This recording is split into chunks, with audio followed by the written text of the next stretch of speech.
Folks, it's the midweek edition of College Sports Now. Week 1 of the college football season starts tomorrow night, folks. Yes. Wayne Cook, former UCLA quarterback, once a UCLA quarterback, always a UCLA quarterback. Bruins have a big game Saturday night. There will be a little bit of UCLA football talk because Phil Steele is going to join the show in about 25 minutes. We'll run through as many games as we can in the top 25. There's some pretty lopsided lines out there. I'm not going to ask him about, I don't know, some of these games are just aggressive, like Penn State's a 44-point favorite against Nevada. I'm not going to ask Phil about that. I am going to ask him about UCLA and Utah, though, because it's an 11 o'clock Eastern kick, Wayne. It's the last game on the board. Yeah. That means a lot for a lot of people. They could, maybe get back everything that they lost on Saturday and just kind of carry some momentum into the weekend. So anyway, how are you? You mentioned before the show that I look disheveled. Thank you. That's not a nice thing to say to somebody before you do a 2-hour podcast. But how are we living? Well, you, as usual, when the recording starts, you step up. You look terrible before we started, and then you left the room for a second and you came back. So I'm not really sure what you did, but whatever you took to get you up for this moment, I'm happy for you. I'm drug free, man. I mean, if you want a urinalysis, I'll give it to you. It's been a long day. It is the Tuesday of kickoff week.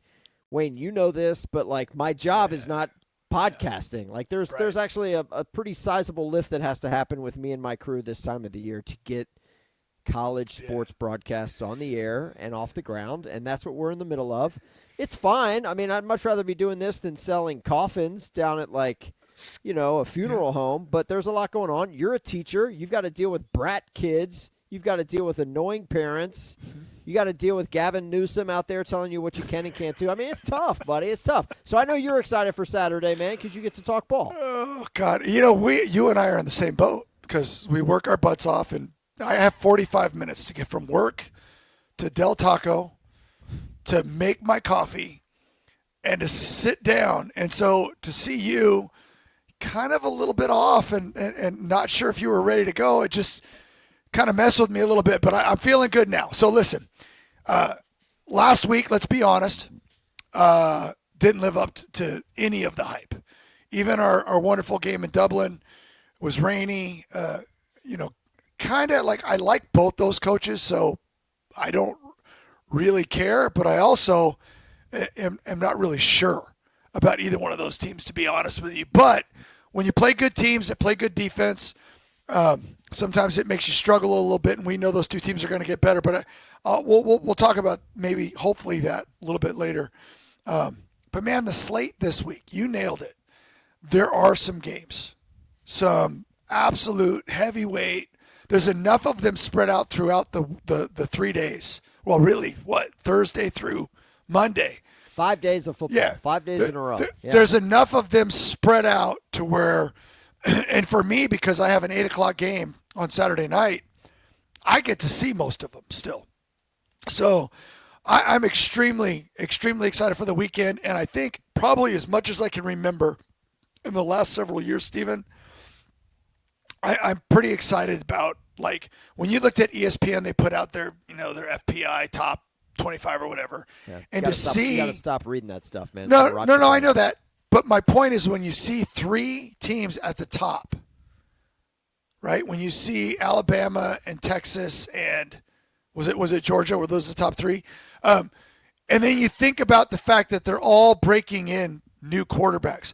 When you think about a team like Notre Dame and you think about, all I've watched so far of CJ Carr is the highlights they showed from them playing against each other. And I already have fallen in love with his throwing motion. I'm like, oh my gosh, this guy has a natural arm. It comes off like he looks like he has it. But here's where I'm going to draw some skepticism. What we have been watching over the last several years is we've had this unbelievable amount of experienced quarterbacks that have been dominating the game. And then we've been watching a couple of youngsters kind of find their way. And we hope they turn into the next set of unbelievables. Yeah. But a guy like CJ Carr is young. I mean, he's just getting started. So, we watched this with Dylan Raiola. We watched this with Nico Imaleava. We watched this with Dante Moore back in the day. Now these guys are a little bit more experienced, and we're waiting for them to take that next step. So I'm pretty excited to see, because I think this year, I don't know. I could tell you I think Simpson's going to be really good for Alabama. I think he's a better fit with Kalen DeBoer.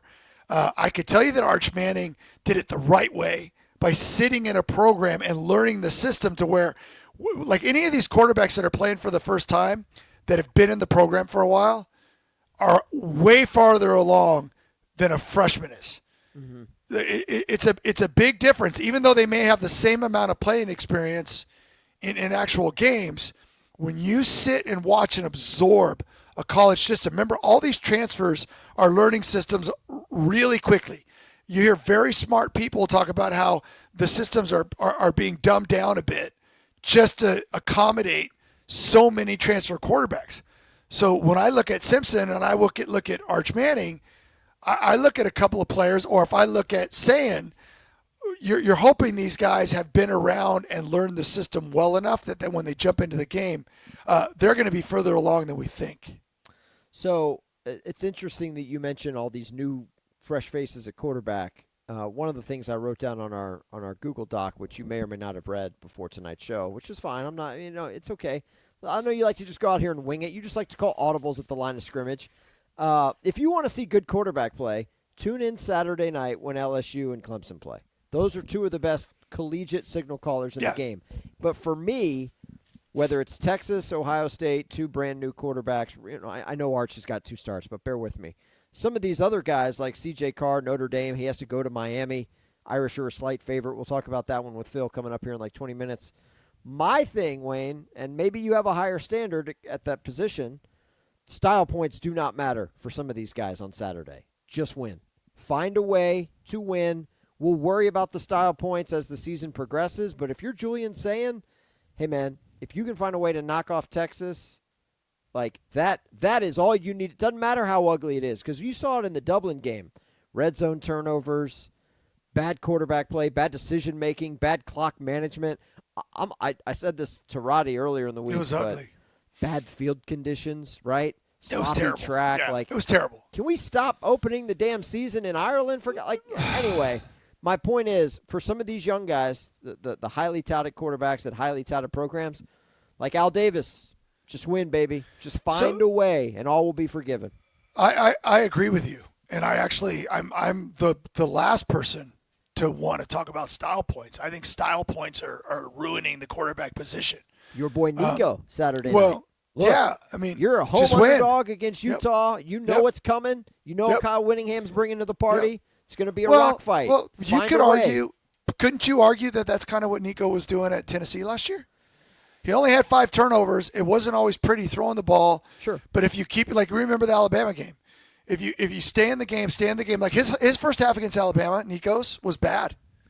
He missed some wide open guys. He struggled, but they stayed in the game. And then in the second half, he made some throws. He hit some guys downfield. He made enough plays. He made some plays with his legs. And if you do that and you stay in a game, you can win. So I'm 100%. Like I'm like, when I look at pitchers and quarterbacks, man, win-loss record matters to me. Like Avery Johnson got a loss, and I'm gonna say something that this wasn't supposed to come up till later. But when you're a quarterback who is an athlete, so many coaches, and you said something really smart last week. You said, Wayne, you cut me off like you always do. You cut me off and you said, Wayne, running quarterbacks win in college. And I went, God dang it, Hartzell, because you're right. You don't have to be an elite thrower in high school or college. As a matter of fact, if you're an elite runner, it can be pretty amazing. And so the idea is that when you watch a game against 2 heavyweights, though, then you find out the weaknesses of flawed throwers. Avery Johnson's an athlete. When you watch him run, you're blown away. Yeah. But when I watch him throw a ball and I'm looking at his feet and I'm going, God, he got to his front foot too early. And anybody that knows anything about throwing, man, that back foot needs to stay in the ground for a certain amount of time, and the transition it came up too early, and I'm like, that's weird. And then I saw other times where he was throwing off his back foot, and he wasn't getting on his front foot at all. And then I saw a play where he threw a really beautiful pass across the middle where his pocket was beautiful, and it was all timed perfectly, and he threw an amazing ball. And then everybody goes, oh, my gosh, he can run and he can do that. And all I'm seeing is how inconsistent he is.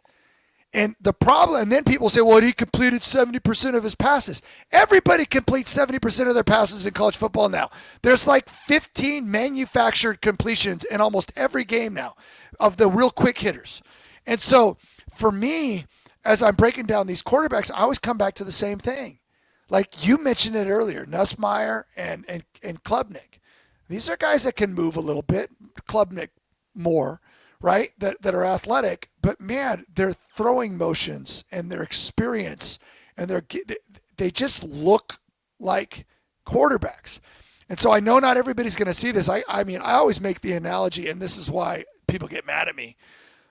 They're arm throwers. Their body is not always connected with their arm. Yeah, we get excited about the sidearm throws and all the arm talent and stuff, but I'm talking about the fast guys, the quick twitch muscle guys. A lot of times their throwing motion is not built for accuracy. Even Lamar Jackson, as great as he is, and he's probably the best of what I'm describing, he still has flaws in his throwing motion that affect him, especially in the playoffs when you play really good defenses. So I want to see, I'm excited when I watch a CJ Carr.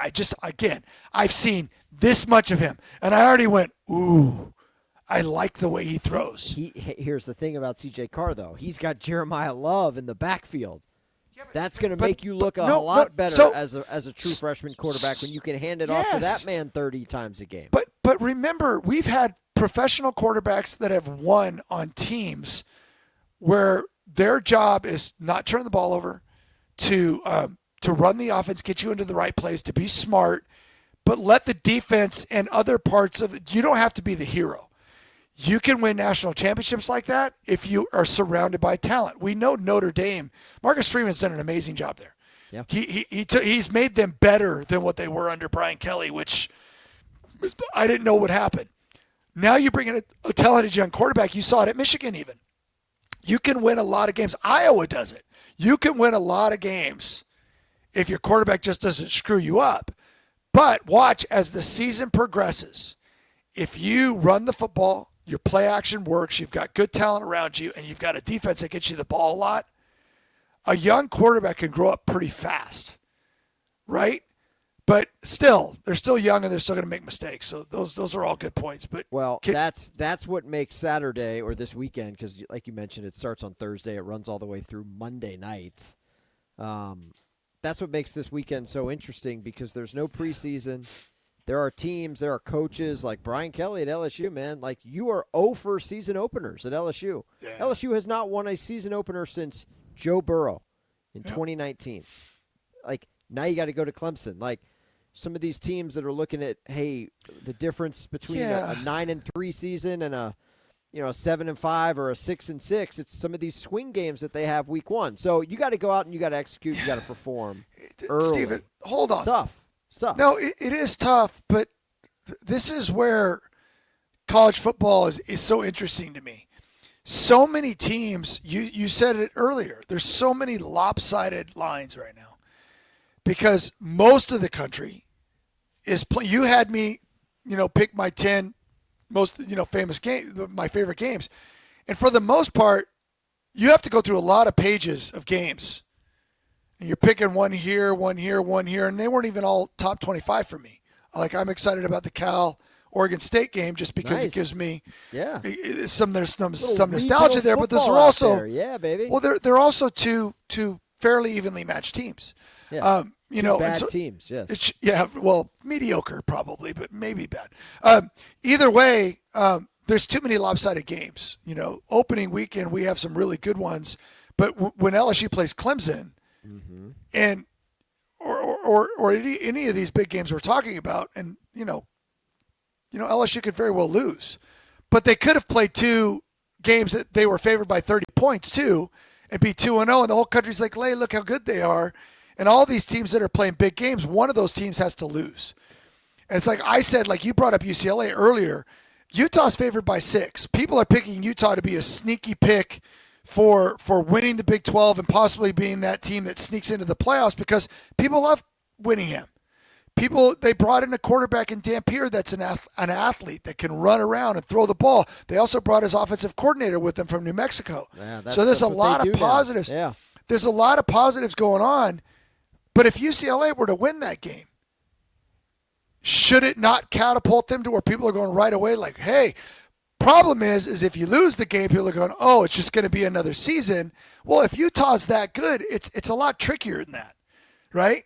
It's a lot trickier than that. So some of these teams are playing real games against real opponents, and other people are playing games where they know they're going to play their second and third string guys in the second half. Yeah, well, enjoy it while you can, Wayne. I don't know how many years we're going to be doing this now that the SEC is playing 9 conference games. Okay, so hey, enjoy Alabama, Florida State while you can. You guys, I am enjoy winning. LSU, Clemson while you can. Every single time I've been on this show with you for 75 years, since the internet was invented. Okay, you had 0 gray hair in your beard when we started the show. Thank you. Yeah, I don't think you had kids yet either. I mean, I don't know if I don't know what's going on, but the idea is that the SEC, and by the way, this is them being smart again, not dumb.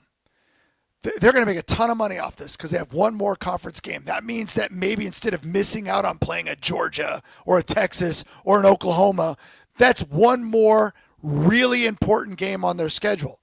Okay, that's another opportunity. Now, again, when you're 9-3, you're going, you know what? They didn't have 4, maybe 3 of the 4 non-conference games that were automatic wins. It's going to look better. It's going to be financially better. Okay, it takes, now you bring back into play maybe if they still want the 5+11 model, maybe now they're saying bring it on because they're thinking this is going to help our strength of schedule. Now, my argument here is still that their schedule might be overly hyped as being difficult, in the preseason because of stuff we've talked about a million times. But I talked about playoff expansion, and I talked about how it would not diminish the regular season, and I do not think it did at all. I think it made it more fun last year. It happened. I've been talking about a 9-game conference schedule, and I want to add this caveat to this. For a million years, let's just say Oregon State and Washington State when I was playing were kind of bottom of the conference. But in the old school Pac-10, you played 9 of the 10 teams every year in your conference. And yeah, even those down teams every single year beat people in conference play. And sometimes it's because the 2 weeks before that, you had 2 dogfights where you got beat up, you got hurt, and you might have won both of them against the top 2 teams in the conference. And then you play a bottom feeder and you lose on the road. The SEC coaches talk about it all the time. You go on the road in the SEC, it's a challenge. I believe, and you can correct me if I'm wrong, and I know we have listeners who will do this, Missouri, I believe, only plays 4 road games this year. I'm almost positive, and I think that Georgia only really also has 4 road games because they have a couple of neutral site games that are almost kind of like not road games. My point is that when you play in a 9-conference, like UCLA goes every other week this year. They go home, away, home, away, home, away. So 6 road games, 6 home games. There are some seasons where you only have 5. 4 road games and the rest of the games at home. Come on. It's hard to go on the road. We talk about it all the time. It's an automatic 3 points for home field advantage. Isn't that what the bettors do? Well, we're going to talk to one here in about 10 minutes. Real-time fact check. Missouri, 4 true road games. Georgia, 3 true road games because they have the cocktail party in Jacksonville and Georgia Tech is at Mercedes-Benz. People, you cannot tell me that's not an unbelievable advantage. You can't sit there with your biased eyes and see that and go, well, all we need to look at is the records at the end of the year. You had 2 more road games there against SEC opponents or a real non-conference game against, and by the way, the SEC didn't just say, we're playing 9 conference games. They're saying you have to have at least one, I believe, Power 4 or Notre Dame. That's right. And so, to me, 10 Again, games right there. for fans, wow. But expect some more losses. Because I've been playing nine, whether it's the Big Ten or the old Pac-12, almost everybody slips up at some point in time against the team they should beat. Look, because it's a gauntlet of a schedule. You don't have to. The SEC's always got that break late in the year. They've always got that. Like, think about, I'll give SC kudos. You know what SC does? They played their 2 non-conference games, and then late in the season, who do they always have to deal with? Irish. Notre Dame. That's credit to them, but wow. And so I love that this has happened. I think it's better for college football. I don't think this is not a hater on I think the SEC, good for you. Good for Sankey, good for stepping up, good for all the presidents and everybody that agreed with this, because we are going to get better football games.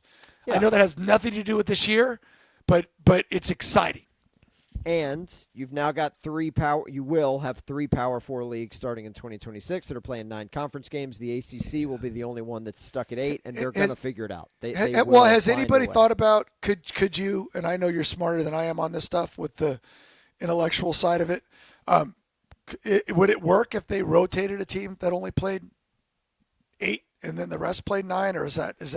I read, you're talking about the ACC? I read that mathematically it's not possible with 17 teams for everyone to play 9. Yeah, I know. So what if they rotated the teams that only play 8? I've got to think Notre Dame would factor into that equation somehow because of their unique arrangement with the ACC. Sure. But I'm not that smart. Well, you're not that smart, and I will say this too. I don't know if anybody else thinks this way, and I'm not a Notre Dame hater. As a matter of fact, Marcus Freeman's one of my favorite young coaches. He stole me last year during the whole playoff run. I have a man crush on the guy. I just love listening to him talk. I love what he's doing. That's not an easy job. It's not an easy kid to bring recruits into. It's a difficult job, and he's doing an amazing job. But I am, at the end of the day, over Notre Dame being independent. I'm just over it. I'm done. I'm like, we always say, we're going to do all this for college football and then this for Notre Dame and then this for Notre Dame. When was the last time Notre Dame won a national championship? It predates my life. Like the 80s, like 1988 with Tony Rice. Okay. Well, unfortunately, Wayne, there's nothing I can do for that. I know, but I guarantee you there's people out there, and again, even if you're a Notre Dame fan, join a conference. Let's go. Okay, I'll make sure. Who's there? Swarbrick? Is that the AD? No, up there because you know what people are saying. They don't have to. Letter, Wayne? You got they're saying. They're saying everybody's like, Cook, you're an idiot. They don't have to. Everybody still is dealing with them like, oh, Notre Dame gets this, and they're making a ton of money. So I already am going to lose this argument. I'm aware of that, but I am kind of tired of there always being an exception for them. Okay. Old man yells at cloud. Wayne Cook, unhappy at Notre Dame still being an independent in the year of our Lord 2025. We're going to hit pause on that, Wayne. I love you, buddy. Never change. Our man Phil Steele has entered the chat. He will join the show to run through some Week 1 games with us next. Week 1 edition of CSN. It's the midweek show. That means we check in with our man Phil Steele. And, Phil, this is a loaded card. It's 5 days of football. You got to pace yourself, right? Like Week 1, it just hits different because you got the Thursday, Friday, Saturday, Sunday, and Monday regimen. So how are we feeling, buddy? Oh, real good. It's going to be a lot of fun watching football. And I tell you, Thursday, we finally get all the TVs fired up at the same time. There's a bunch of games. Friday, almost all the TVs fired up. And then Saturday, a full card. 97 games this week, Stephen, including the FBS versus FCS. I'll be watching all of them. So before you get in here, Wayne, I just want to let our audience know, diehard listeners will remember last week we were breaking down games, and I'm like, Phil, there's this UNLV game on something called the Mountain West Network. I've never heard of this channel before. I got a text from Phil on Saturday, and I'm looking at the text, and it's a video of he's watching a game on TV. Took me a while to realize that Phil was basically bragging, flexing, that he has the Mountain West Network. He did not miss the kickoff. It was the video of the opening kick of the UNLV-Idaho State game. So, Phil, good on you, buddy. I never doubted you for a second. Never doubted you. I appreciate that, Stephen. You know, it was actually a really good game. Idaho State moved the ball well all game, led in the fourth quarter. UNLV needed to come back to get that thing by 7, but I was impressed with Idaho State's offense. Is Idaho State where is Dan Hawkins' son Yes. the coach And there? I saw Yeah. Dan Hawkins on the sideline too. That's awesome. Yeah, it's not bad to have a dad with that kind of experience just roaming around.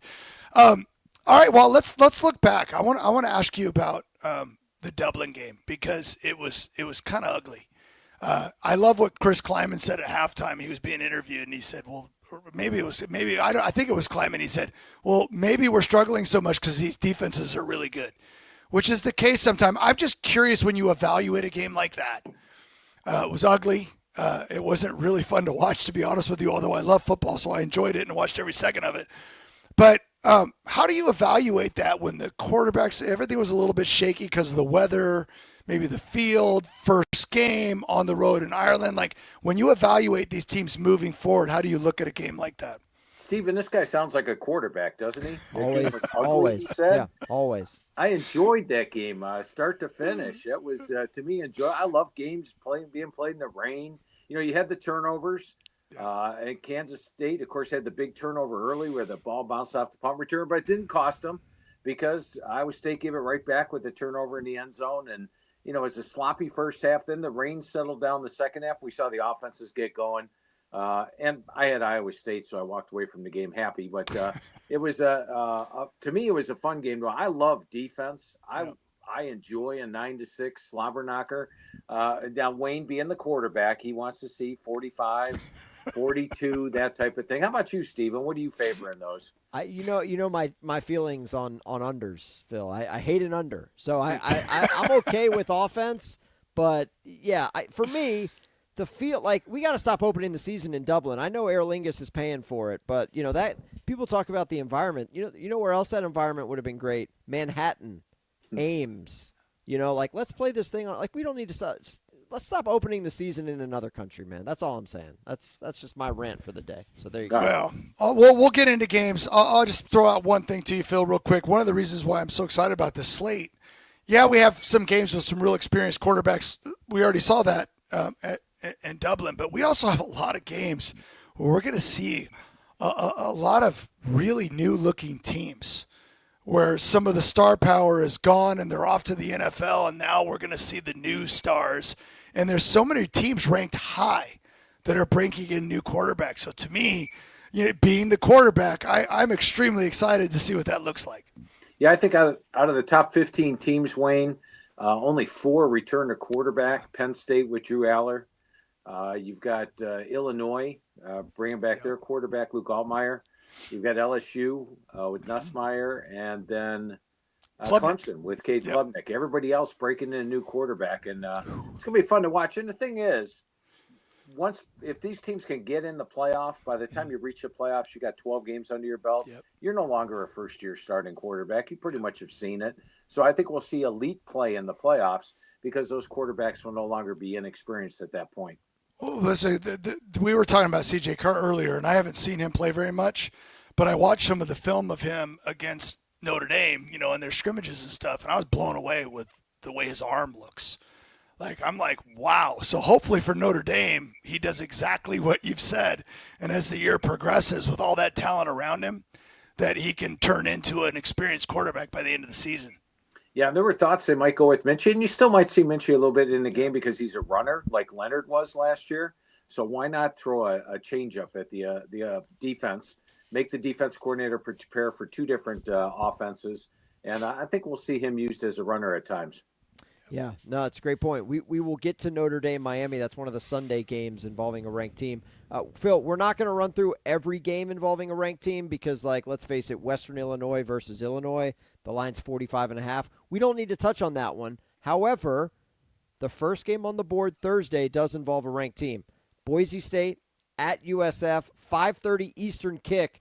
That's 2:30 Wayne time. Wayne's still teaching when this game gets kicked off in Tampa. But Boise It'll State be on my computer. Yeah, good for the kids. I mean, that's public education for you, folks. Wayne's watching games when he should be teaching.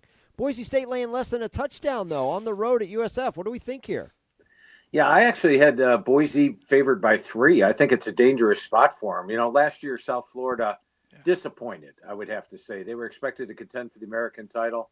They did not, but they lost their quarterback early. He's back this year. They've got a veteran team, and I think when you look at South Florida, they are a team that could get up there in the American Conference. Meanwhile, Boise loses naturally Ashton Genty, a running back. Now they still are loaded, still might pick to win the Group of Five playoff spot, but I think it's going to be a really good game. You've got the heat and humidity factor going in Florida's favor because let's face it, Boise's not very humid and not very hot. And so I think when you add it all up, it's going to be a great game. I would take the points, the 6 points with South Florida, and I think Boise better be prepared for a tough game. Phil, I love it when UCLA plays late because I get to wake up and watch college football the way I want to in the morning. I can't wait for this one. Texas, Ohio State. I want to see what Arch does. Both these teams I think are absolutely loaded, but what a great stage. What a great way to start our Saturday morning for college football. Yeah, I agree. And, when you look at this matchup, first time ever, the number one team in the country is an underdog. I can't remember a number one versus two matchup out of the box. I got to think with two young quarterbacks, and especially Texas losing 4 of their 5 starting offensive linemen, they'll be a little conservative offensively. Same thing with Ohio State.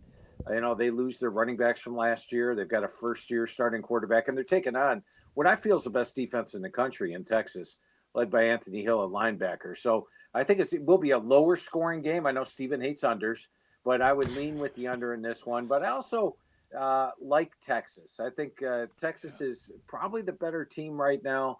They've got more coming back than does Ohio State, and even though it's on the road, I think they can get this one. So I'm going to lean with the underdog, Texas, in this one. Can I give you some – I'll give both of you guys some insider information, but I think Phil will appreciate it more. I know what time this game is actually going to kick off on Saturday. 12:18? 12:14. Yeah. 12:14 Eastern time. He's hit one of my pet peeves there. I hate big noon kickoff because it sure as heck ain't.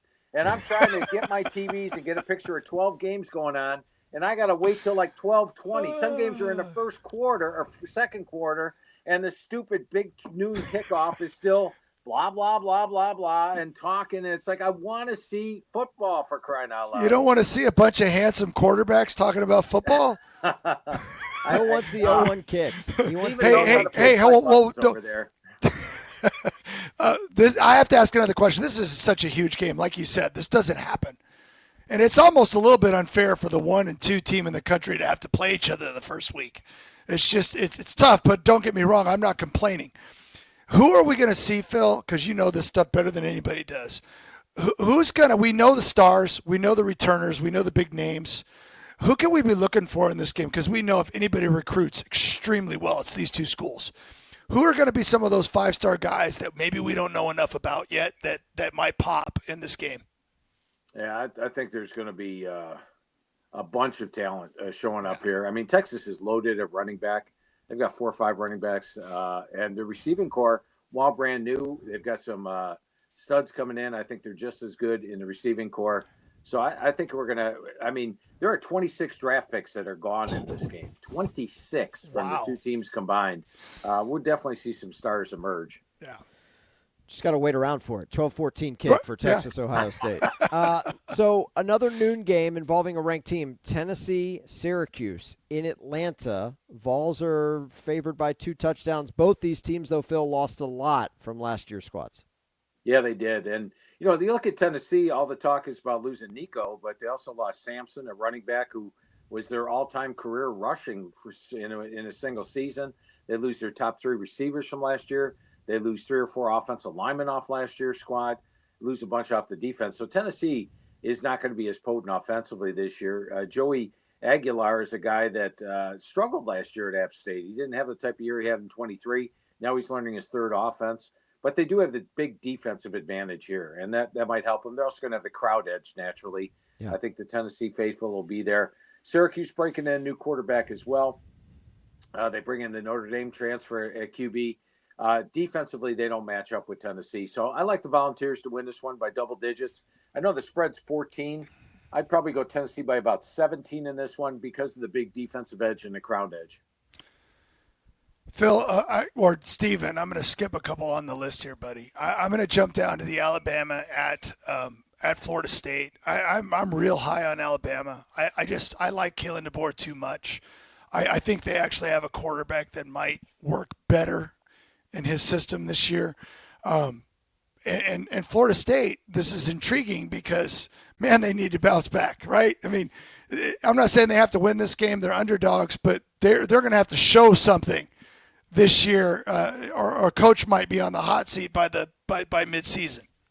Yeah, I've got Florida State as my number one most improved team in the country. Yeah. I think they'll have the biggest improvement record-wise. You look at last year's squad. Now, keep in mind, Norvell has hit the transfer portal hard at Florida State. 22, 23, it didn't really factor in because they were winning. And I think they played together as a team. Last year, once things started going south, all those transfers, you didn't have the team atmosphere, and they fell apart to 2-10. I do think he brought in good recruits. I think they'll be strong across the board. Castellanos, a QB, perfect fit for the offense. He was recruited by Gus Malzahn at UCF. So I think Florida State will have a much improved year. But I like Bama here because you could look at Alabama. Last year, you could argue, was it, were you a Kalen DeBoer player or were you a Nick Saban player? You had pretty much, I think, a somewhat split team. Now, this year, when this transfer portal opened, you would figure there would be a lot of players leaving. They all stayed. And this is a team that's top 10 across the board, running back, receiver, offensive line, defensive line, linebacker, defensive back. I'd like Ty Simpson. He was my number 3 rated quarterback coming out of high school, did well at the Manning Passing Academy, been in the offense for 3 years for crying out loud. Yep. And now they bring in Ryan Grubb as the offensive coordinator. I think that's a big plus. And I think Ty Simpson's a better fit for this offense than Jalen Milroe. I think even if you look at this game in Florida State, let's say they lose by 17, 21, Florida State's still got the schedule to bounce back and have a nine-win season.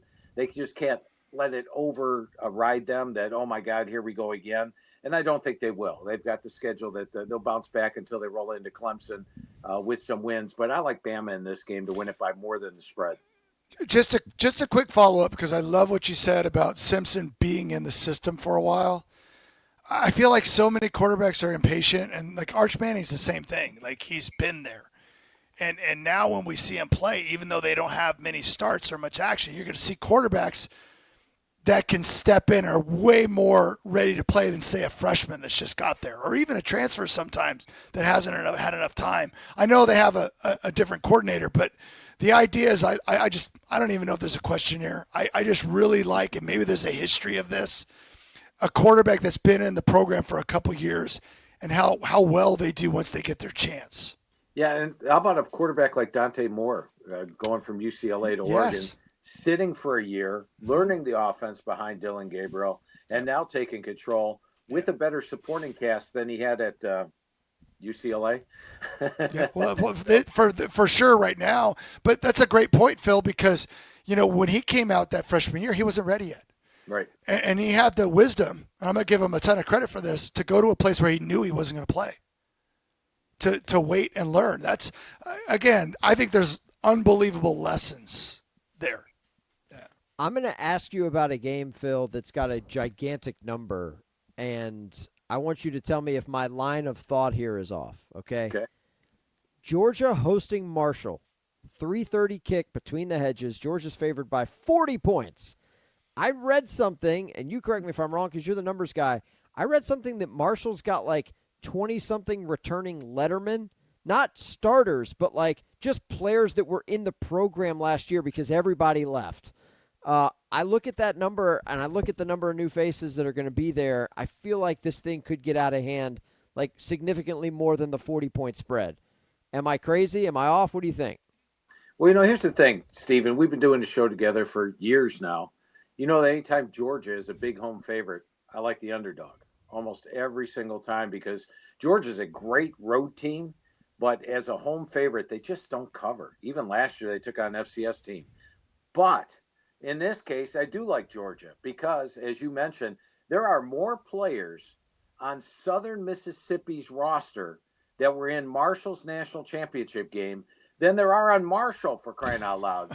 They've got the quarterback is there. The entire receiving core is at Southern Miss. Southern Miss is more Marshall than Marshall was last year. So you got a first-year head coach, a brand-new team. You got a Georgia team that's way under the radar. Remember, they were number 1 in the country coming into the season last year, but they had 3 really tough road games, Alabama, Mississippi, Texas, and they lost 2 of them, still won the SEC title. Now no one's talking about Georgia. Hell, I picked them to win the SEC this year because they've got the best schedule. Those three teams are all at home, but they're breaking in a new quarterback in Gunnar Stockton. They need to gain some confidence after the way last season finished.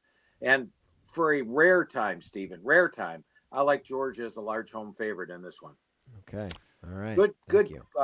pick on that one, by the way. Thank you. Thank you. This is a game.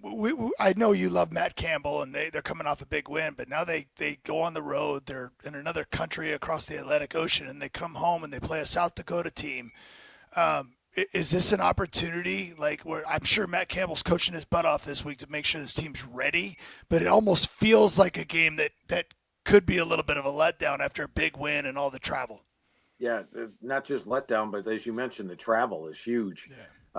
Flying back to the States, getting everything there. Now you got everybody patting you on the back. Big game. Everybody's talking about you.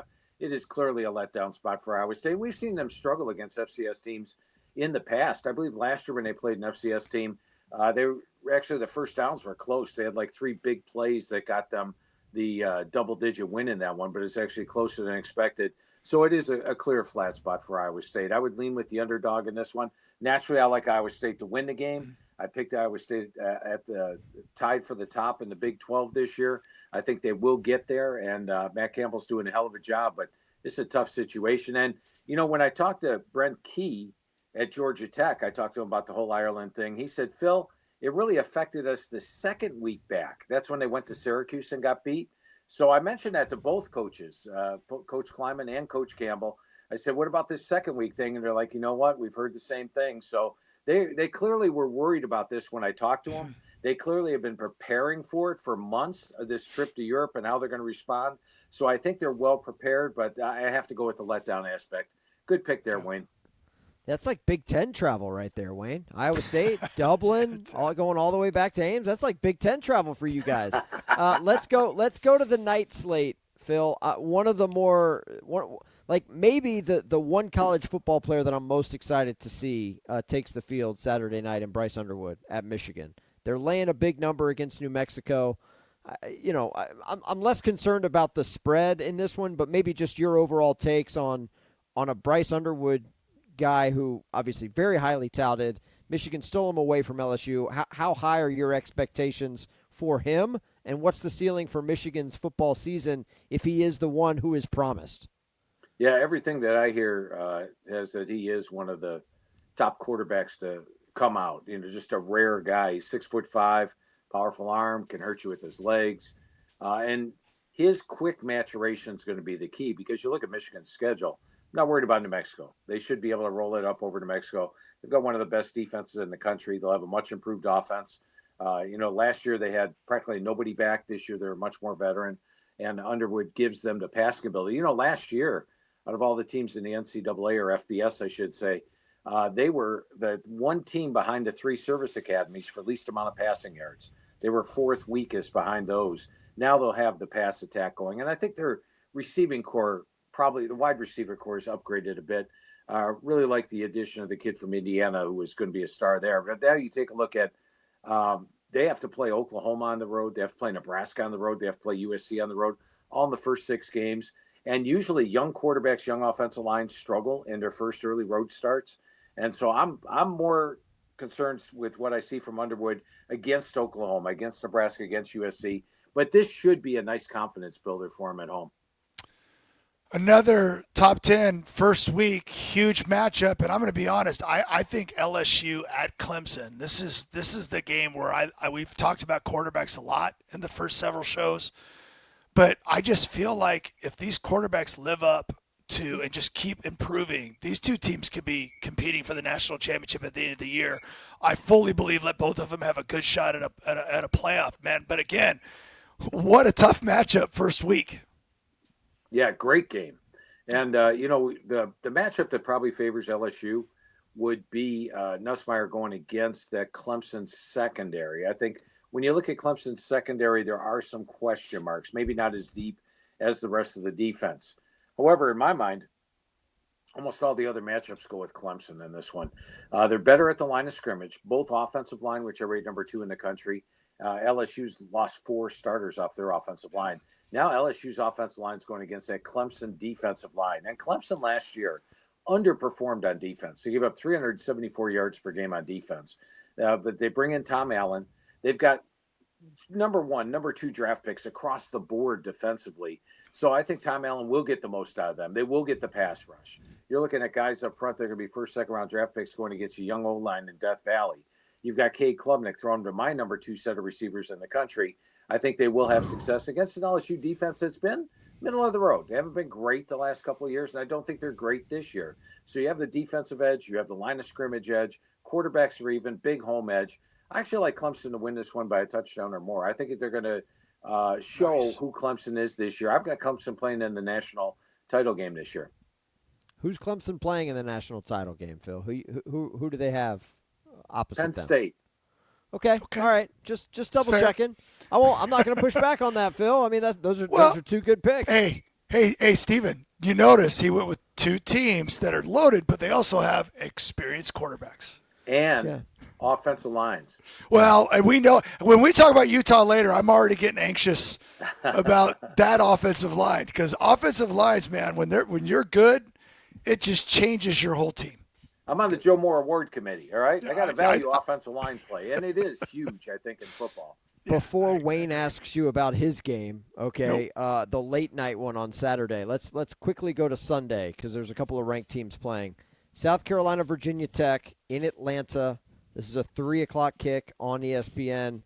Gamecocks are favored by more than a touchdown. Phil, for whatever reason, I feel like Virginia Tech is they're due for something good. Like I've read all this stuff. I've heard all about their one possession game record under Brent Pry, and like something's got to give, right? Like eventually they've got to win one of these games.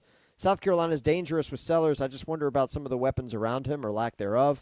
They're favored by more than a touchdown in South Carolina in this game. What's your read on this one Sunday? Yeah, I like the underdog in this one, Steven. I think when you take a look at the 2 teams, all the focus, generally when people analyze teams, they look at the quarterback, running back, receivers. You look at South Carolina, they've got Superman back at quarterback and Lenore Sellers. I believe he was picked first team SEC.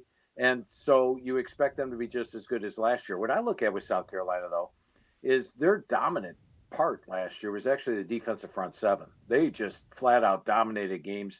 They ripped apart offensive lines. I mean, the Joe Moore guys watching film, they're like, oh, well, they played South Carolina last week, so of course they struggled. Now they lost 6 of their top 7 guys off the defensive front. They're not going to be as dominant. And then you look at Virginia Tech, high expectations last year, why they were the most experienced team in the country, and they disappointed. But they've got Kyron Drones back at QB. He's a guy like Sellers, a big guy that can run and throw. And I think he's going to pose some problems for that defensive front 7 for South Carolina. This is a game I think Virginia Tech takes to the wire. So I'll definitely take getting over a touchdown with Virginia Tech. I definitely like VT in this one. All right, another big game that I get to watch, Notre Dame at Miami. And we already talked about Carr, and I like what you said about we've seen other teams do that 2-headed monster, maybe even J.J. McCarthy back in the day, when he would come in and use his legs. But then you've got Beck for Miami this year. And, I don't know how healthy he is. I've heard he looks great. I heard they're really happy with him. I just don't trust Miami for whatever reason, but I do think it's going to be a good game. Yeah, and I think Mario Cristobal's done a really good job building Miami. You take a look at the transfer portal, the players he's brought in. I like their talent across the board. There's not really a weak spot on the team. Probably has the best offensive line he's had since he's been there. And defensively, what they had to do last year is they dropped their defensive ends sometimes back in coverage to cover up for their secondary. This year, they're just going to let Bain and Messidor loose. They bring in Minnesota's defense coordinator in Heatherman, and I think you're going to see a much better Miami defense. However, if you look at Miami last year, they had a lot of miracle comeback wins with Cam Ward. They were down big. And also, they didn't beat a single-ranked team all year. They didn't really play a single-ranked team all year. Meanwhile, Notre Dame's been battle-tested. They've played ranked teams. They played ranked teams on the road. They played in the playoffs. They have a veteran offensive line, my number 3 rated offensive line in the country. They've got Jeremiah Love back at running back. Remember in the national championship game, what did Love have, like 2 carries? And they were missing their top offensive lineman, top defensive lineman, and they would have given Ohio State a lot better game had they been healthy. But they were the most banged up teams when they limped into the title game last year. Now they're healthy. I like their defense. I think it's one of the best in the country. They've got the offensive line. They got Love. I think C.J. Carr will be good enough. They're not going to ask him to win the game, but you don't have to when you got Love and Price in the backfield and that offensive line. So I like Notre Dame to go on the road and get the win here. Yep. So here's where things get fun, Phil. There are so many great games this week that do not involve top 25 teams. I want to ask you about one of them, not because Wayne went to UCLA, but because Utah-UCLA is the last game on the board Saturday night. You know what that means. That means folks have a chance to, maybe make up for some prior transgressions that may have taken place during the day on Saturday. So because it's the last game on the board, not because Wayne has got UCLA jerseys hanging in his office, what's your read on Utah -6 at the Rose Bowl Saturday night? I'm really bullish on Utah this year, and I think Wayne alluded to it. When I talked to Coach Whittingham, keep in mind, he's been at Utah for 21 years, I think, and he said this is the best offensive line he's had in his 21 years. Wow, that's quite a statement because he's had some pretty good offensive lines. There's no question about Utah's defense. There never is. Their defense, even in a losing year last year, was one of the best defenses in the country. You look at them offensively, they bring in Devin Dampier coming in from New Mexico, a quarterback. Last year, quarterback was their problem. Will Rising play? Will he not play? And then at the end of the year, they had a fifth-string quarterback starting the final two games. I think when you look at what Devin Dampier did in New Mexico with his surrounding cast, they probably put up 10 points per game more than I thought was even possible. So I like him and the offensive coordinator coming in. With this offensive line, they're going to have themselves a good offense to go with that defense. I think they're capable of winning on the road. UCLA is you go back and look at last year, and I think Wayne pointed it out numerous times in our chats during the week, was that UCLA played just an absolute killer schedule earlier in the year. They basically played all the top teams in the country, opened up with a poor record like most teams would. Then they played well down the stretch. I just don't know if they're ready for a team like Utah. I think Utah lives up to last year's promise, plays better. So I like Utah to go on the road and get the win, but it should be a good game. Well, only thing I'll add that I'm excited about, because I don't disagree with that. I mean, obviously I want to lean the other way, but I just think that what Tino Sinceri, I know he was just quarterback coach and he wasn't calling plays, but what he brings from what we saw in Indiana and his coaching pedigree as an offensive coordinator, I just think it's going to be a huge step up, and because the offense can't be even close to worse than it was last year. I love the running backs that we brought in, and Javion Thomas and from Cal, who averaged over 6 yards a carry for them last year. I'm excited about some of the prospects. I'll agree with you that it's going to be a good game. I don't mind that Utah's favored, but it gives UCLA a great opportunity to win. Wayne, question for you. What percentage do you think Utah fans will be there? Oh, they'll travel. I mean, it'll be fun. I worry about the 8:00 kick. I mean, which, by the way, as hot as it is, it's the perfect kick. So I imagine they'll travel well, but you know this. The last time Utah came to the Rose Bowl, they lost. Playing at Utah is a totally different animal. They don't lose at home. So at the Rose Bowl, I think my Bruins have a fighting chance. I do want to ask you about one more game, Phil, if I can, Stephen. You put this on your list. Georgia Tech, Colorado. I think a lot of people are thinking about, Georgia Tech and what they can be this year.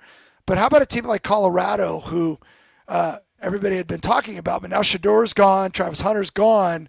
What might we see out of Colorado this year? Yeah, Colorado lost all their stars from last year. You got to feel they're going to be weaker, although Deion Sanders feels they're a better team overall than they were last year. They just don't have the star power. But I'm just so bullish on Georgia Tech this year. I think they're a legitimate contender in the ACC.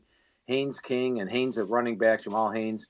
And then you look at the defense. And I remember talking to Coach Key 2 years ago when their rush defense was extremely poor. And, we got to bulk this up, Coach. And they did. They got better. And now they're even better this year. Bigger, stronger, faster up front.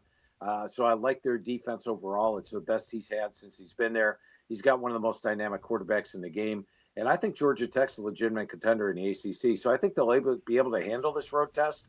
And the spread is, what is it, Stephen, 4? It's up to 5 today. It's up to 5 now. It might just climb to 7 by the time the game rolls around because people are going to be picking Georgia Tech. So get that thing now at 5 for crying out loud. Did you hear that, Wayne? Get it. Oh, get it I'm now. on it. Go I'm ahead. on it. Where's my call phone? Your guy. Go ahead. Call your guy.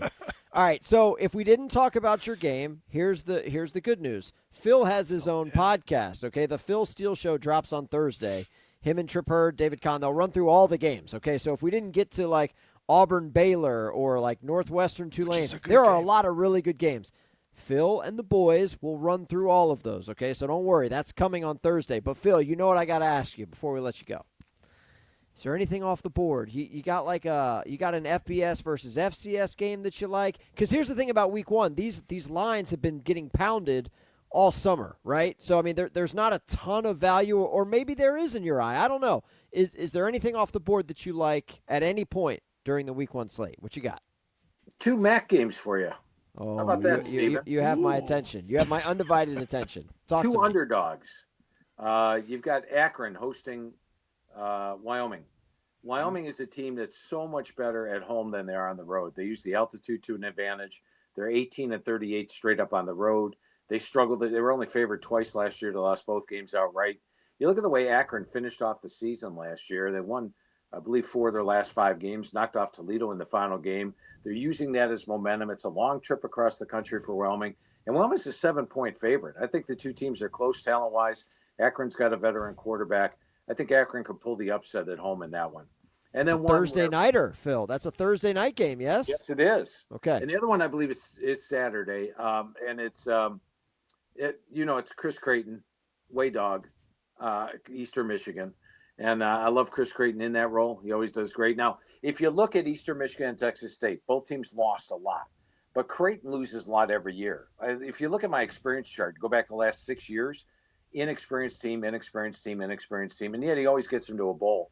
So they're an inexperienced team, but so is Texas State. They're getting 14 on the road. And remember last year, they opened up the season. They were playing Washington, I believe, on the road.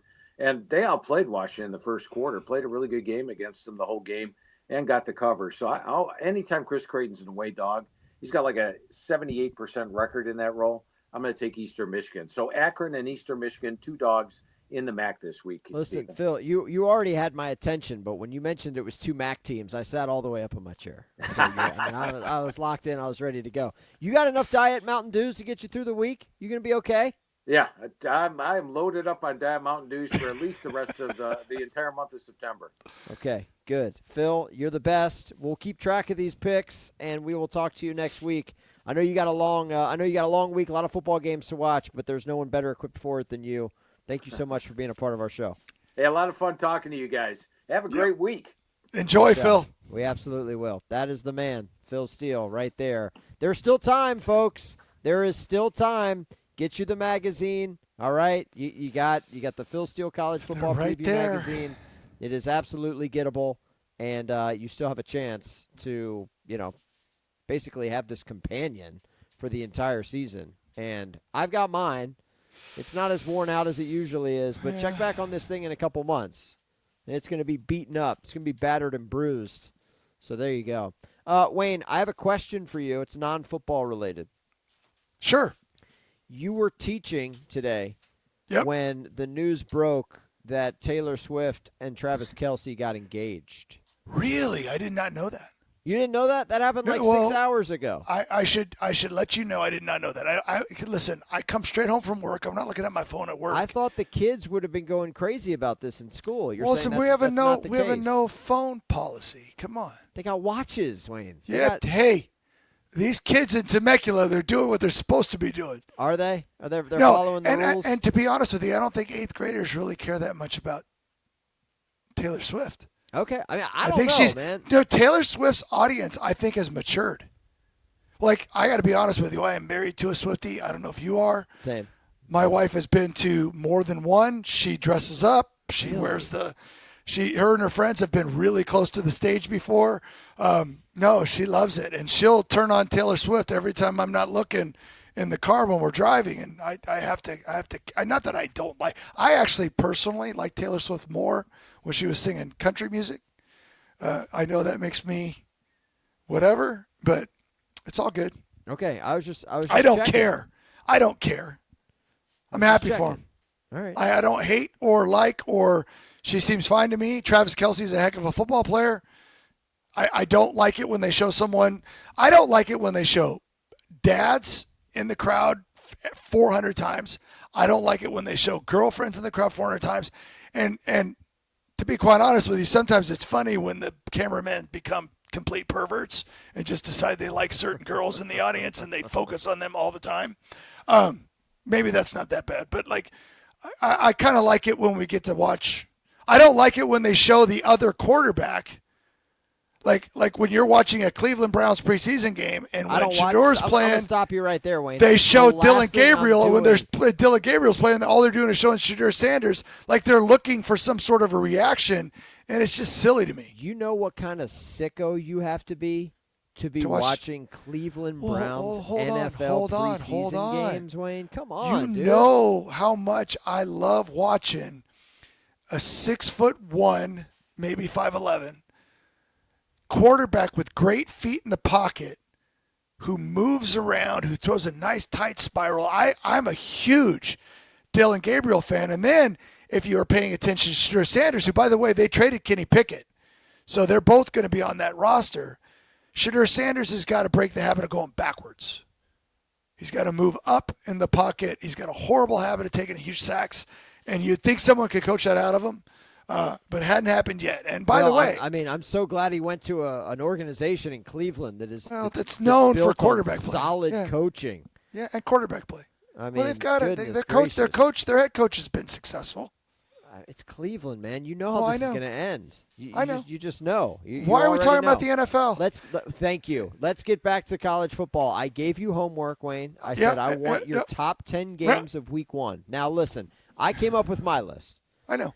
Everyone knows that Texas-Ohio State's going to be on the list. Everyone knows that Miami-Notre Dame and LSU-Clemson are going to be on the list. I want some of these other games because I want to see if your list matches up to mine because you're regionally we could not be further apart, okay? You're on the Pacific time. You're a diehard Pac-10 guy. You've got a tattoo on your back shoulder of the old Pac-10 logo. I don't. I'm an East Coast. You made that up. No, okay. If you say so, I mean, it's radio. There's no way to prove it.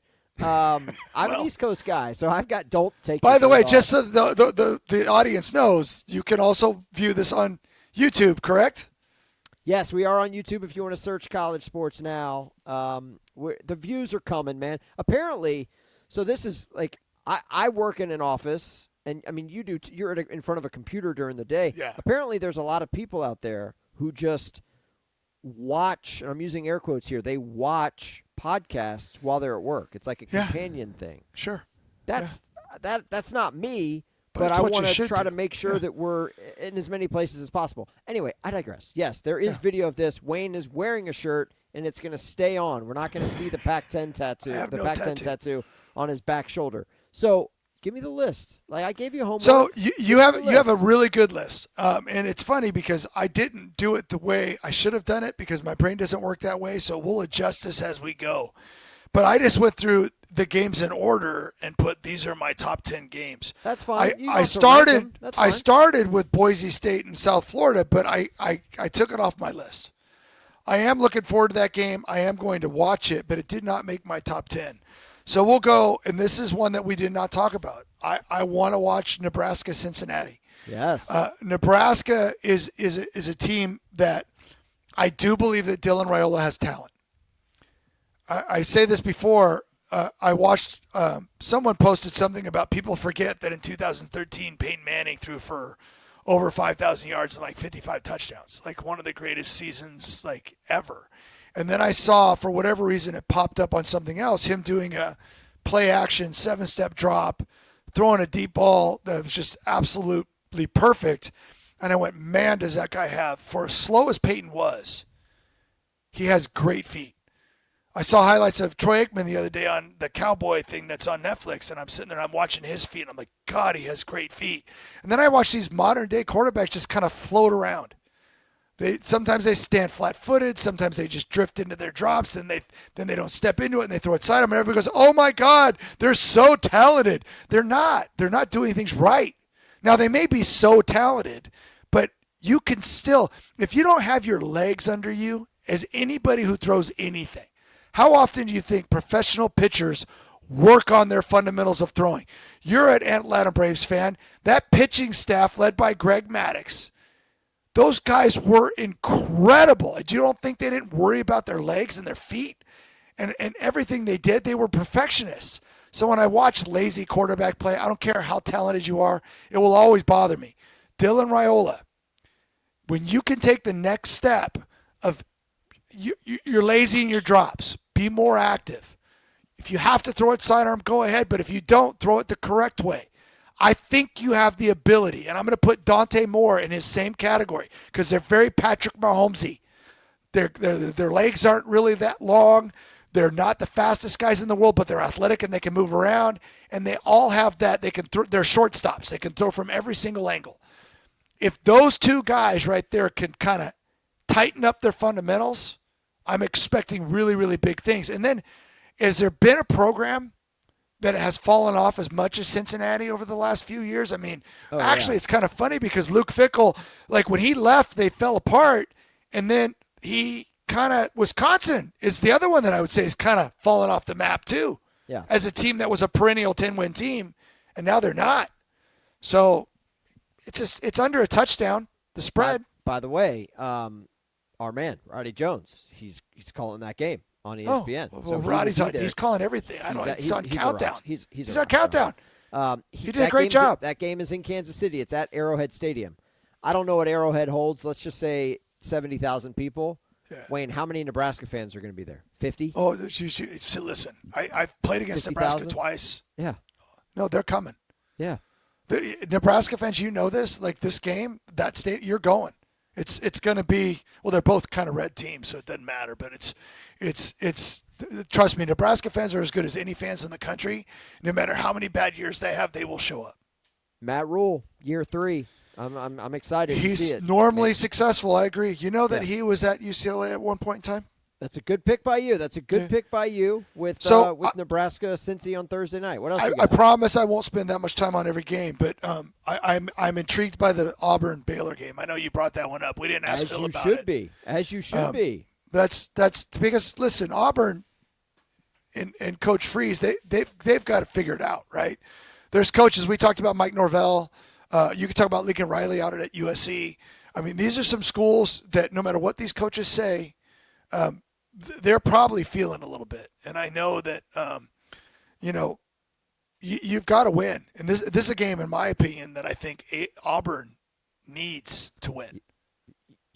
Yes. And the Jackson Arnold Reclamation Project, that guy, I know. He was broken at Oklahoma last year. Yep. And you could see it. There were a couple games specifically, like the Tennessee game, where he couldn't get the ball from under center to like a running back or a wide receiver without turning it over. I mean, you could see it in his eyes. He was cooked. He was done. And now he's with this alleged quarterback whisperer and Hugh Freeze. And there is a lot of pressure. A lot of pressure. So can I give you? I'm going to tell you a story, and this is where this is important. You and I both play golf, and then I'm going to get to the story. But when you play golf, when you're struggling, man, you get in your head and you start like you shank one, and you're like, oh my God, dude, what's going on? I've been living there for the last couple of years, getting off the tee. It's terrible. It's awful. So to be honest with you, that's the one part of my game I'm actually starting to come out of that because I was struggling. I was doing everything great. Except for off the tee. And I kept telling myself, I can just get it a fairway. I'm dangerous because my iron play was fantastic. I was putting well, chipping well, and I'm the same. But I'm starting to hit fairways again, and it's exciting because it makes the game a lot easier. Maybe Keegan will call you tomorrow. I mean, that's true. Tomorrow is the decision. Hey, the U.S. needs all the help they can get because these Euros are out here. They're assassins, boy. Hey. We will have a show where we talk about how much you love everything that's not America. So we'll talk about that later. Okay. But I want to go back to this because as a quarterback, I remember when I went to the 49ers, and I'm embarrassed, and I should not admit this. They had just won the Super Bowl. I'm sitting in meetings with Steve Young. I'm watching Jerry Rice outcondition everybody, and it's not even close. I actually got to throw passes to Brent Jones and Jerry Rice and John Taylor, because I remember in my brain I was going, I'm throwing to these guys. And I'm not going to lie to you, I don't think I handled it very well. And I had this point where I felt like I was so in my head that like just throwing a spiral was difficult. I'm like, I've been doing this my whole life. But I was pressing so much and I was feeling so much pressure and so much tension that I couldn't compete. And then you mentioned taking a snap. I was struggling with that too. These are things that I have done thousands, probably hundreds of thousands of times. And it was, you get so in your head that it was a challenge. And then when I got cut from them and I went to the Arizona Cardinals, I told myself, I basically said, F it. I said, you're on, you got one more shot at this. And I went out and played the best I could, and I still got cut. But the idea is that I was much better. So you can come back for it. As a matter of fact, I even told the coach when I got cut, I go, I'm better than your second and third string guy. So is that what I need to do on the tee next time I'm getting ready to try to stripe one between you the do, trees? and I just need to tell myself, F it. You say F it, and then you say be an athlete. Now I know it's gonna be difficult for you because you're not much of one, but like when you remind yourself that you're an athlete and you just need to do it. You know what I mean? Because if you're steering the ball, it's never gonna go. And that's the same with a thrower. If you're steering the ball, and you're trust your fundamentals and hit it.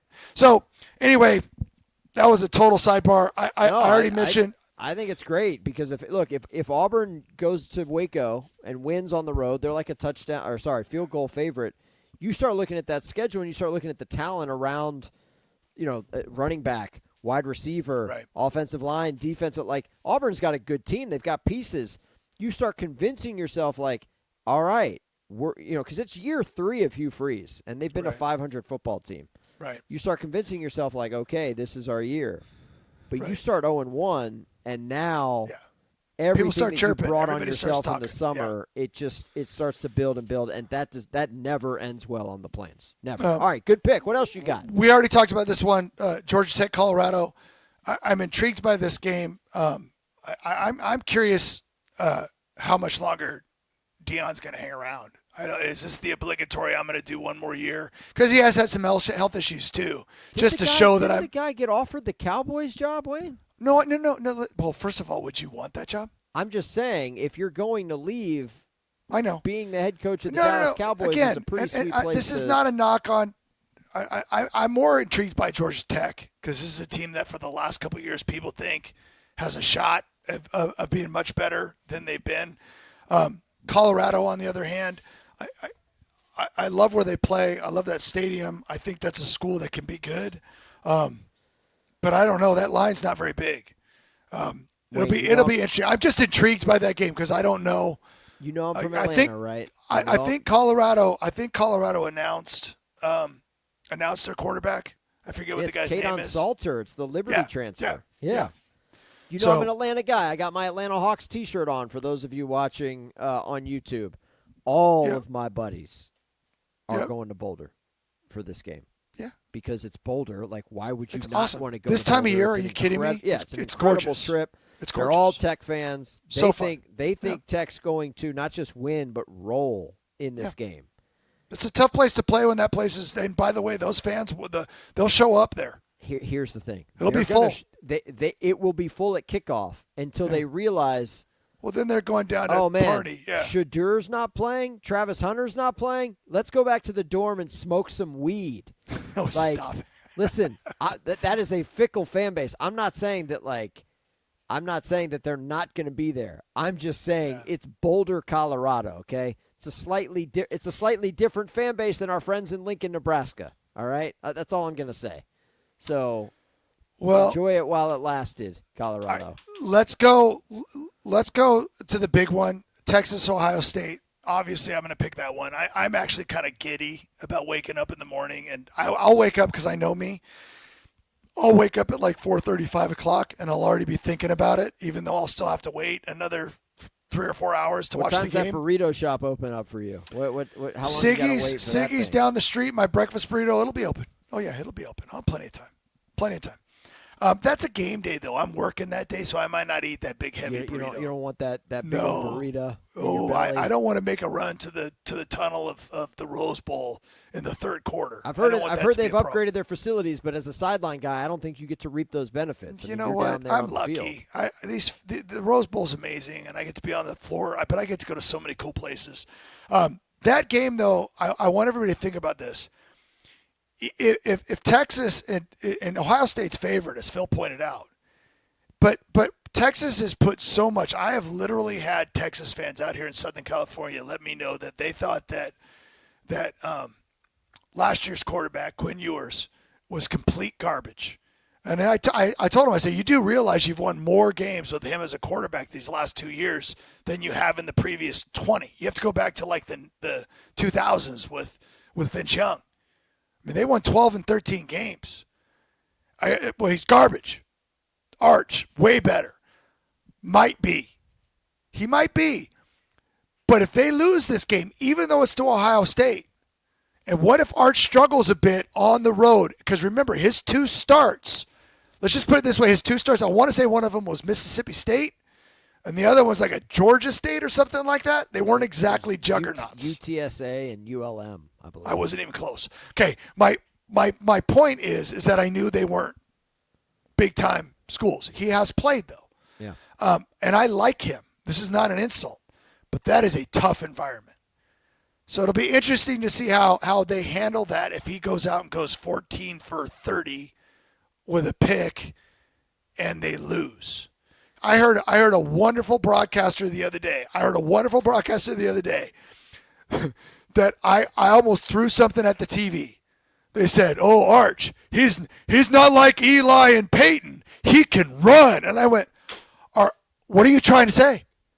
Are you trying to say that the 2 Hall of Fame quarterbacks that have won, is Eli in yet? I don't know if he is or if he's going to be, that have won 4 Super Bowls between them, you're saying that because one of them can run now, that you would rather have him instead of those guys?" I'm like, people have lost their minds. This is a national show, and I'm going, he's no Eli or Peyton. I'm like, well, don't you kind of hope he is? Those guys won at Ole Miss. Wasn't Eli pretty good? Look, and wasn't Peyton pretty good at Tennessee? Eli, listen, yes. And those guys couldn't play in the modern game. Style points don't matter Saturday. If you go on the road and you win at the Horseshoe, I don't care if you're 13 or 30 for no touchdowns and a pick. That's an accomplishment. But if they win, Steven, they go in and win, and Arch plays really, really well, this is going to be – last year we watched, let's be honest, who was the most popular quarterback to talk about all year, no matter whether it was good or bad? Shadur Sanders. It was Shadur Sanders. This is going to be Arch Manning's year, whether it be good or bad. If it gets good, he's the greatest thing that's ever lived. If it's bad, it's going to be rough. I don't think it's going to be bad. Texas is too good. But either way, I can't wait. And then people are – Ohio State's Ohio State. They've got an elite receiver. If I'm a quarterback and I got that guy, okay, not to mention their other guys are good too, we'll see. All right, moving on. Alabama, Florida State. I agree with Phil on this one. I'm kind of bullish on Alabama this year. I was last year too. I actually thought that the quarterback situation actually hurt Alabama, no matter how good of an athlete he was. I don't think it wasn't what I watched with Michael Penix in Washington. It wasn't even close. And we have the talent at Alabama. If you can bring in a quarterback that can rip it around the field, and we're gonna have to wait and see. I don't know yet. I'm excited about that. Florida State will be better, but as Phil said, most improved. It's hard to not be improved because they were so bad last year. So I like that game. I'm almost done, Steven. No, skip through a couple more pages. Cook. I would love for Florida State to be relevant again. I think the sport's better when they are. Mike Norvell's a good coach. He's just got to get enough players in his system. And remember, we talk about this a lot. Some of these coaches that are bringing in transfers in a big number, if you don't get the right guys and the culture goes south and you start losing some games, that's one of the reasons why I was so happy with what UCLA did last year under Sean Foster is they finished the season 4-2. They didn't quit. They won big games on the road against Rutgers and Nebraska. They beat a good Iowa team last year. I mean, this was after the gauntlet that they had. So if you can keep a team together, wow. But some of these coaches are learning that's easier said than done. Yeah. Some guys already have 1 foot out the door. So yeah, if you miss in the portal, it's going to set you back not just 1 year, but maybe 2. We'll finish this up. I picked Cal and Oregon State as one of my 10. I picked Virginia Tech, South Carolina as one of my 10. Yeah. Virginia Tech needs to do something this year. Virginia Tech in my lifetime has been a program under Beamer that you look forward to watching. I remember the Michael Vick teams. I remember that stadium being what it is. But lately, the most exciting thing about their games has been the Metallica at the beginning. After that, it hasn't been quite as exciting. So, and then South Carolina is a team that, last year a whole bunch of people fell in love with. As Phil put it, Superman is their quarterback. But South Carolina also has to do more than just act like they're there. They're still going to have to fight the teams that are always above them, whether it just be Georgia and Alabama. Lately, it's Ole Miss has been good. LSU, depending on the year, they're close. But it's still Georgia and Alabama. I mean, it just feels like it is every year. So is South Carolina going to be able to step in and do something? Notre Dame, Miami. I like Notre Dame. I don't trust Miami. I don't know why. I've never really trusted Cristobal as a coach. I mean, and then there are plenty of reasons why. I mean, given the man's Yeah. track record, Wayne. Yeah. I mean, there are many reasons why he cannot be trusted. Okay. Well, Don't feel and bad then about let's that. end with this one, and I think you'll be happy about this. I shouldn't say this, but it's I keep laughing. You ever see Fight Club? The movie, yes. The movie Fight Club, old Meatloaf. Yeah. Like Bob. R.I.P. He's, Meatloaf. he's got man boobs, right? Yes. Bill Belichick's got man boobs right now. Does he not? No, you're not wrong. He wears those. I'm just. He's also got 6 Super Bowl rings, so it doesn't matter, right? just hire a nutritionist and drop 15. He needs to drop more than 15. Look, does Bill Belichick wear a T-shirt at the beach? That's the question. He wears a hoodie with cut off sleeves. Because you should be able to just let it hang. At that age, you've got your side piece. Like you've got 6 You know what, Super Bowl dude? rings. I'm sorry. Everybody out there, I apologize. That was mean to me. I'm not going back and cleaning it up. That was mean. But I keep noticing every time they show him, I'm like, Bill. Like, okay. Anyway, I am intrigued by that. Is that because UNC and TCU is on your list? Is that why? It is. And here's what's interesting. You got to wait till Monday night for that one, buddy. I think that, and I said this before. So you just go back. Who was the quarterback when Sonny Dykes took over from Peterson, from Gary Patterson? I mean, who was his quarterback? He had that magical year. Yeah. Andy Dalton. Was it Andy Dalton? No. But it kind of looked like him, though. I'll look it up. What was his name? I'll look it up while you talk. Yes, I know who you're talking about. My point is, though, is that season, Max Duggan. Max Duggan. That's okay, the guy. so I felt like that year, that was still a Patterson team that kind of got to enjoy a season of having a Sonny Dykes offensive mind with a defensive-minded team of recruits, a tough as nails quarterback who did whatever it took to make plays, right? And I don't feel like they've been able to find that magic since then. I watched a lot of Sonny Dykes teams at Cal and other places where they could score 1 million points, but I didn't know if they were a complete team. And then the North Carolina side of it, like I actually feel like both these teams have a lot to prove. Is this experiment going to work, or is it going to be a total disaster? Is TC going to get back to being a team that we're talking about for the playoffs and being a little bit more relevant? It's a tight spread. It's what, 3.5. I don't know. I just think this is one of those games like I want to see. I want to see what these teams look like. Yeah, I think there are so many teams like that. I mean, you mentioned TCU going to the doorstep of a national championship game. We know how that ended against Georgia, right? The most lopsided game of all time involving a national championship game. I'll put Washington in that mix. I know that everybody who was a part of that team either left the program, is in Tuscaloosa, or is playing on Sundays, but like they're 2 years removed for being in the national championship game against Michigan. Yeah. And, maybe Jed Fish can get them back to not necessarily winning a Big Ten title, but being in that mix where you're in the conversation in November. Because if we learned anything about the 12-team field last year, Wayne, there were at certain points in the month of November, there were 16, 18, 20 teams that had a path to getting into the mix, like getting into the field.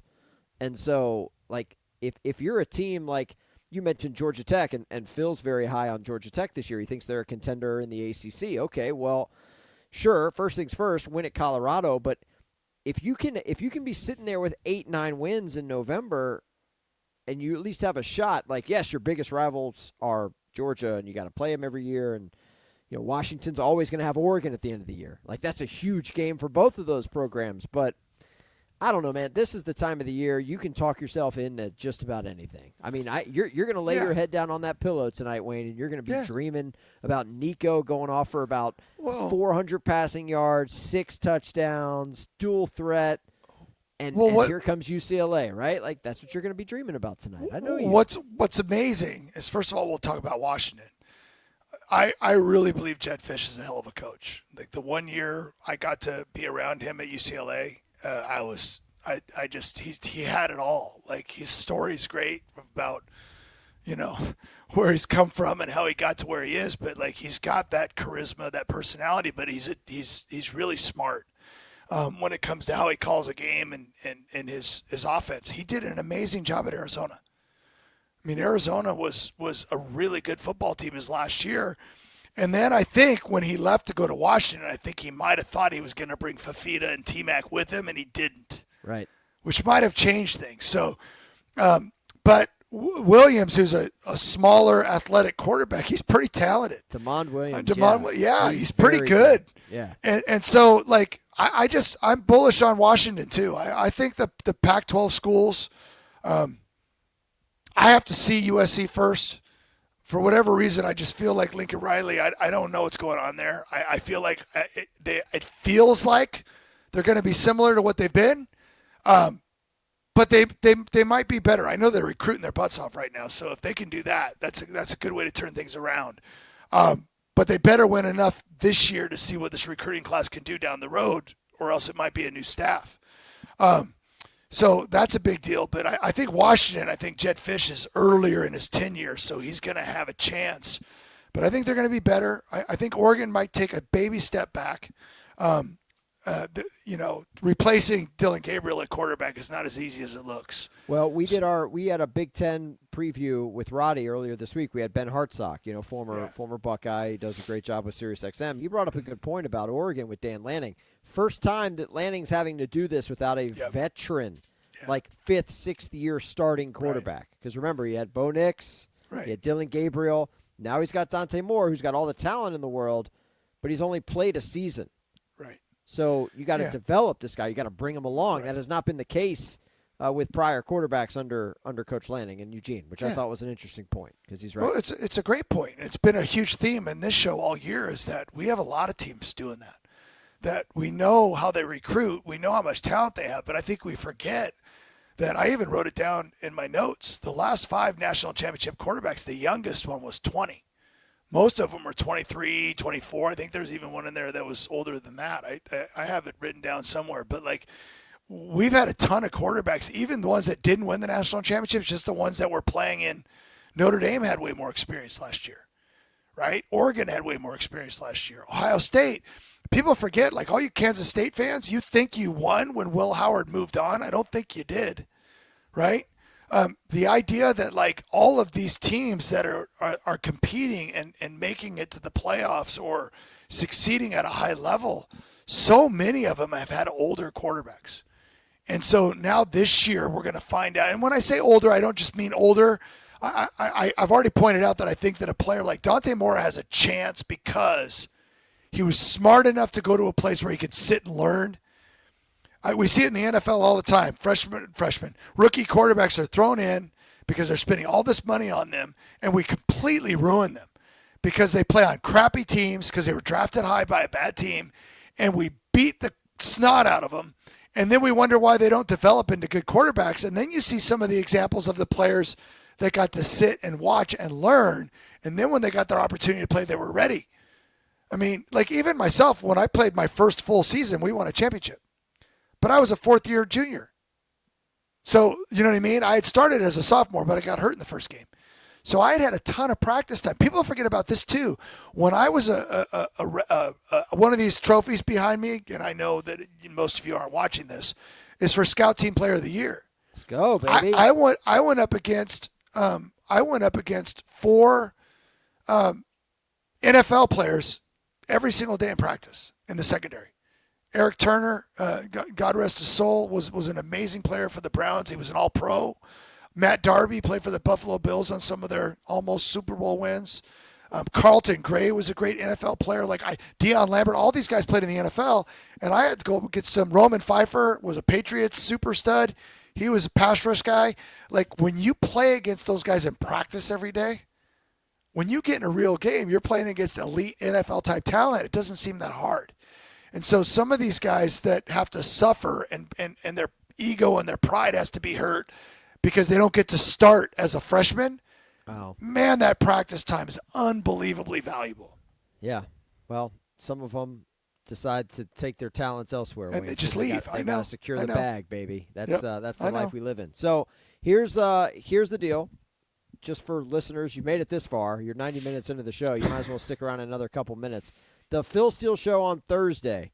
You heard Phil earlier. Him and Tripp and Con are going to run through pretty much the entire slate because there are so many more games that we did not touch on, including a bunch of ranked games. If you're into the ATS scene, the Phil Steele Show on Thursday is definitely your go-to for that. That drops here on the College Sports Now feed. Friday, Michael Felder, our boy, Felder Friday will be here, and we'll run through Felder's. Like the guy is he Felder's built different, boy. I mean that guy he watches football, he observes football different than most people, which I think is a gift, honestly. Sometimes it's a challenge to pull it out of him, but we will nonetheless we will embark on that journey Friday morning. We are doing the Blitz. For those of you that listen to the Blitz, which is like our red zone channel for college football, Thursday night, we're doing a Blitz starting at 7 Eastern. And then Saturday, the big show, noon Eastern, 12 hours. Varsity app, Sirius XM. Check it out. It'll change your life. Make sure, Steven, because I was listening to Commissioner Sankey, and he mentioned the show. You know the show on the radio that's kind of like Red Zone where they jump around a lot? I'm yelling at the TV, and I'm like, it's the Blitz. Where did he say that?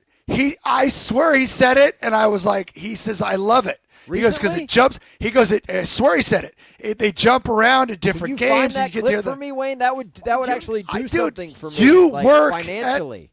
You work at Learfield. You can find the clip. No, I can't. It was amazing. It was during all the media days. Oh. It was during that time period, and I heard it, and I went, "That's awesome." I gotta find that clip. He has mentioned that he is a big. He said he loves it. But he's driving, and he gets to listen to that, and I do too. By the way, I listen to it all the time. All right, fine. Offline, try to just narrow down when that was said, so that we can get that in front of people that can actually sell it and do something with it. That's he's maybe the most important guy in college sports. So if he's listening, we must be doing something right. Folks, thank you for listening to the show. Thank you to Phil Steele, Wayne. Big week for you, buddy. Get some rest. Make sure you're taking your vitamins. Exercise. Get a good night's sleep. Maybe stay away from the breakfast burrito for week 1. Yep. Okay? Way to bring it, though. Good show. Thank you guys out there in listener land for being a part of our festivities here, and we will talk to y'all soon.